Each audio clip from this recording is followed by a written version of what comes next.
Super excited. Punta naman tayo. Doon muna sa una. Ang floor area niya ay 54 square meters.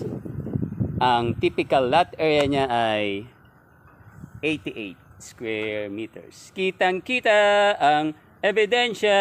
Tara, let's! Bagets!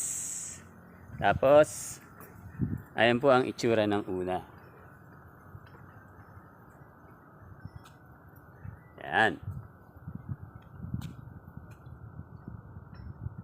Single attached na una. Typical lot area po, 88 ha. 88 square meters.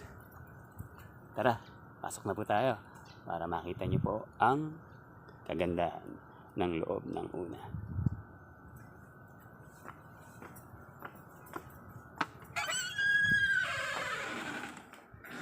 Yan.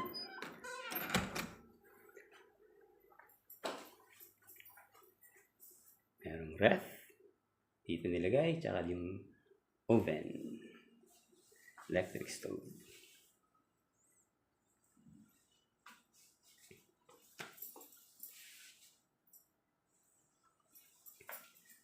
Ito yung pinaka toilet and bath niya.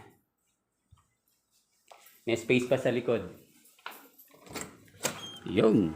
O, diba? Pwede mo pang dugtungan dito. Pwede kang gumawa ng dirty kitchen. Tapos yung gilid, maluwang din.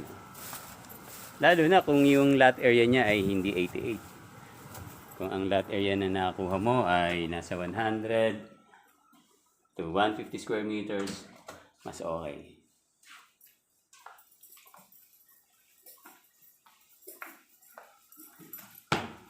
Sementado yung bato yung ating hagdanan. Tapos bakal yung pinaka railings. At meron pang isang toilet and bath.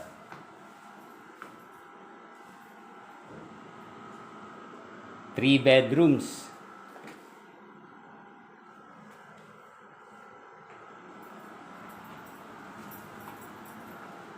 Diba?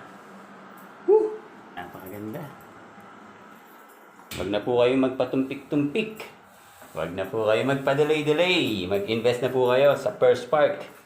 Meron po tayo dito sa Baliwag. Meron din sa Pande. At sa Magalang, Pampanga. Flood free. Talagang hindi ka kakabahan kapag dito ka sa First nag-invest. Okay.